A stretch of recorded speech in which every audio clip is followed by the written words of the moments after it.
रिया भक्ति पवित्र कहानियाँ।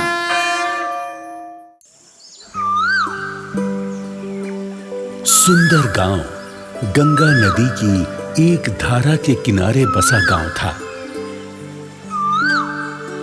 जैसा नाम था वैसा ही गांव था। दिखने में बहुत सुंदर, तरह तरह के फूल, पेड़ पौधे और लहलहाती फसलें सुंदर गांव को बहुत सुंदर बनाती थी। बस एक ही समस्या थी, जब कभी नदी में बाढ़ आ जाती तो लोगों को परेशानी होती, फसलें बर्बाद हो जाती, घरों को भी नुकसान पहुंचता और लोगों की चीख पुकार मच जाती। बचाओ, बचाओ, हे भोलेनाथ, हमें बचाओ, हमें बचा लो भोलेनाथ। मुझे बचा लो भोले शंकर, आकर आपकी मंदिर में प्रसाद चढ़ाऊंगा। मुझे बचा लो भोले शंकर, बचा लो। और जब बाढ़ का पानी उतर जाता, गांव के लोग फिर से अपने जीवन को संभालने में लग जाते। इसी गांव में एक लड़की सुमति अपनी मां संसारी देवी के साथ रहती थी। कुछ साल पहले सुमति के पिता का निधन हो गया था और घर को संभालने की जिम्मेदारी सुमति पर आ गई थी, क्योंकि सुमति की माता उसके पिता के निधन के बाद बीमार रहने लगी थी। बेटी सुमति, तुझे काम करते हुए देखकर मुझे बहुत दुख होता है। काश मैं कुछ कर पाती तो सारा बोझ तेरे ऊपर ना पड़ता। इसमें बोझ कैसा माँ? किसी गैर के लिए तो मैं मेहनत नहीं करती, तुम्हारे लिए मेहनत करके तो मुझे सुख मिलता है। फिर भी तू कब तक ऐसा करती रहेगी? काश मैं जल्दी से ठीक हो जाऊं। हो जाओगी माँ, भोलेनाथ ने चाहा तो तुम जल्दी ठीक हो जाओगी। सुमति की बातें सुनकर संसारी देवी का दिल खुश हो गया और उसने प्यार में भरकर सुमति को गले लगा लिया। सुंदर गांव में ही एक जालिम साहूकार भी रहा करता था। नाम था मुसद्दीलाल। हमेशा अपनी तिजोरी के पास बैठा नोट गिनता रहता था। बार बार नोट गिनता और खुश होकर तिजोरी में रख देता। जब कोई मजबूर इंसान उससे कर्जा लेने आता तो उसकी आंखें चमक उठती। एक साथ कई कागजों पर अंगूठा लगवाता और कर्ज लेने वाले से कहता, अब देखो भैया, तुम्हारा खेत और घर मेरे पास गिरवी है, पर ये रहेंगे तुम्हारे ही। हाँ, अगर तुमने मेरा कर्जा नहीं चुकाया तो फिर ये मेरे हो जाएंगे। देखो भैया, मैं बुरा आदमी तो हूं नहीं, पर ये तो धंधे का उसूल है। तुम तो समझदार हो, सब समझते हो, है कि नहीं? बेचारा मजबूर इंसान कर्जा लेकर चला जाता, पर ऊंचे ब्याज के कारण कोई विरला ही कर्ज चुका पाता था। जब कोई तय समय पर कर्ज नहीं चुका पाता तो मुसद्दीलाल उसका खेत और घर हड़प लेता और उस घर पर अपना ताला लगाकर जोर जोर से हंसता।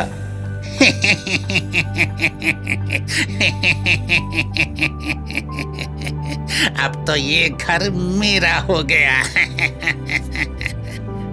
सुमति भी जब कभी घर में अकेली बैठी होती तो कर्ज के बारे में सोचकर परेशान होती।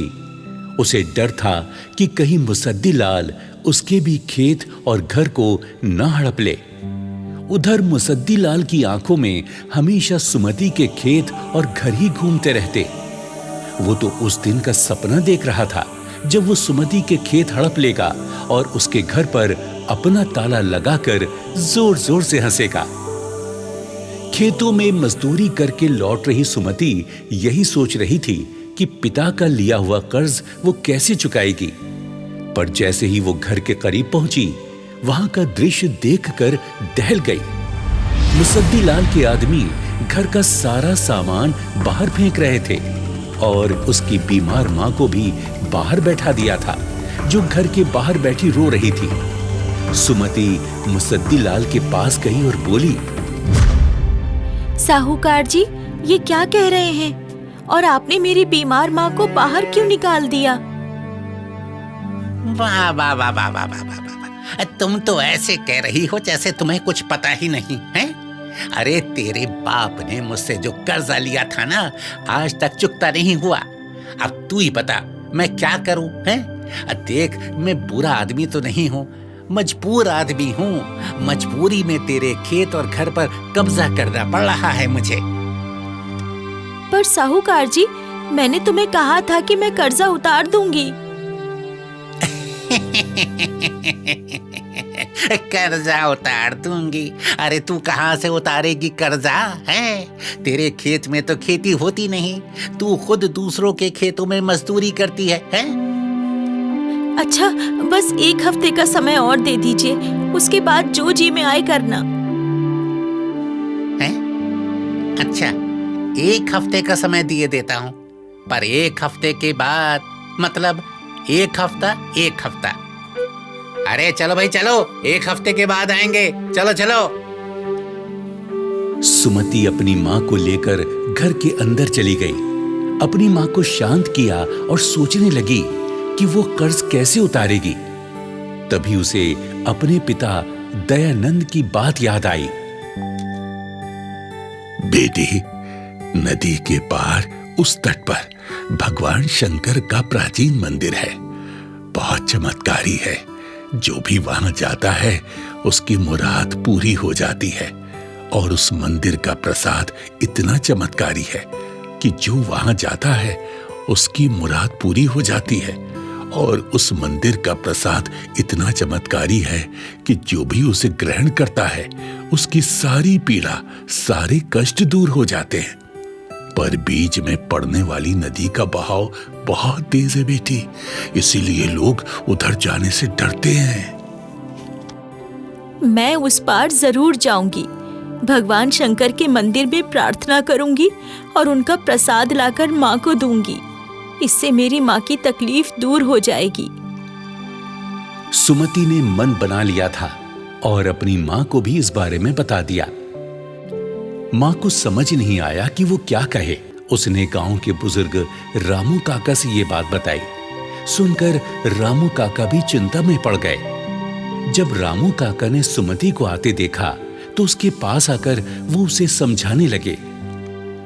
देखो सुमति बेटी, उस पार जाना आसान नहीं है। कई लोगों ने कोशिश की, पर नदी इतना विकराल रूप ले लेती है कि सब डर कर बीच में से ही लौट आते हैं। मुझे कुछ नहीं होगा काका, आप मुझे आशीर्वाद दें। मैं जब भगवान शंकर का प्रसाद लेकर आऊंगी तो सभी गांव वालों का भी भला होगा। ठीक है सुमति बेटी, मेरा आशीर्वाद तेरे साथ है। भगवान शंकर तेरी रक्षा करें। कल सोमवार है, भगवान शंकर का दिन। मैं कल ही उस पार जाऊंगी। अगले दिन सोमवार को सुमति नदी पार करने के लिए घर से निकली। तभी पड़ोस की नीरा चाची वहां आ गईं और बोली, अरे बेटी सुमति, मेरे पति पिछले काफी समय से बीमार चल रहे हैं। अगर तू उनके लिए भी चमत्कारी प्रसाद ले आएगी तो तेरा बड़ा एहसान होगा। इसमें एहसान कैसा चाची? ये तो पड़ोसी होने के नाते मेरा फर्ज है। सुमति नदी किनारे पहुंची। रामू काका भी उसके साथ उसे वहां तक छोड़ने आए थे।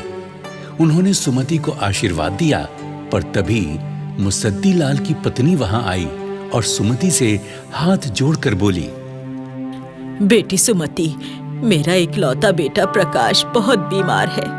मुझे समझ में नहीं आता कि उसकी बीमारी कैसे दूर होगी।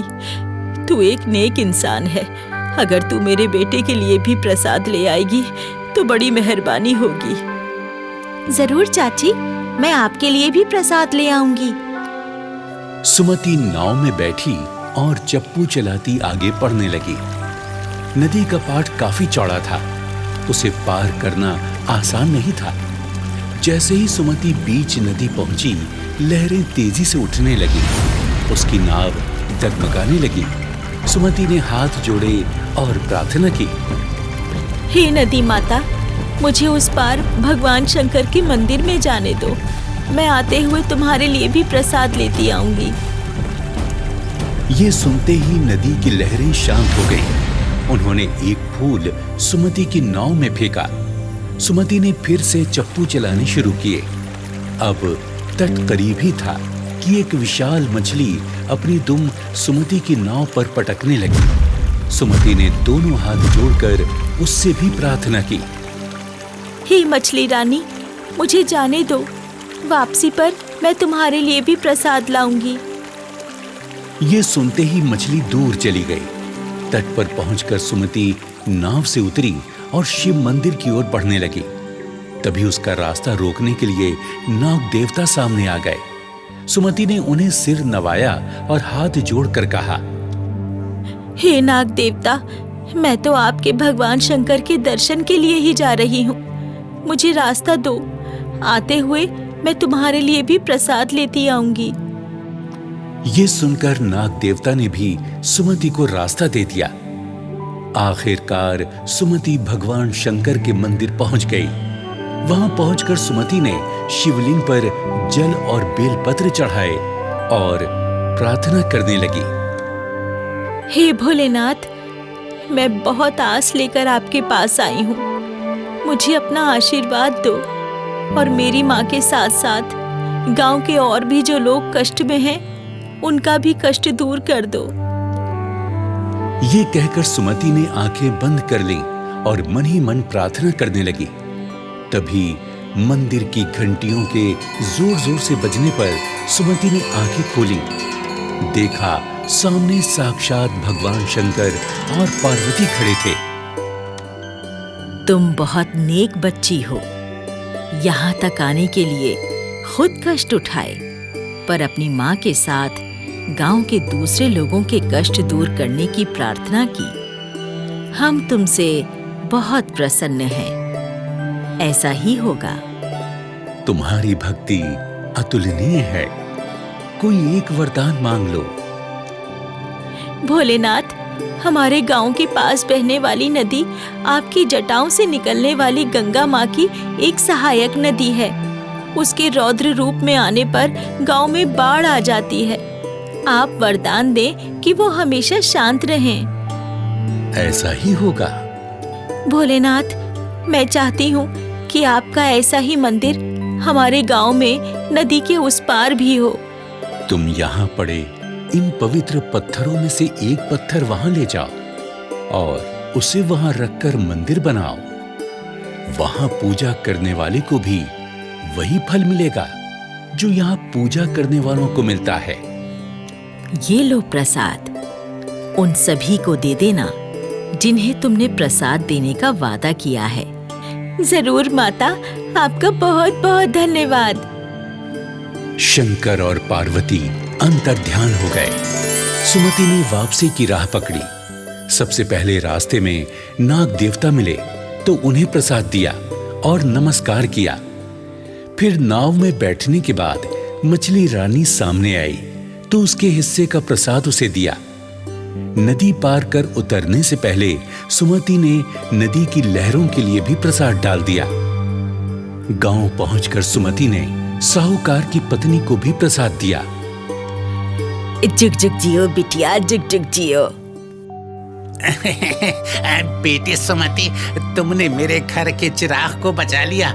मैं तेरा सारा कर्जा माफ करता हूँ। सुमति ने घर पहुंचकर पड़ोस की नीरा चाची को भी प्रसाद दिया और फिर घर पहुंचकर अपनी माँ को भी प्रसाद दिया।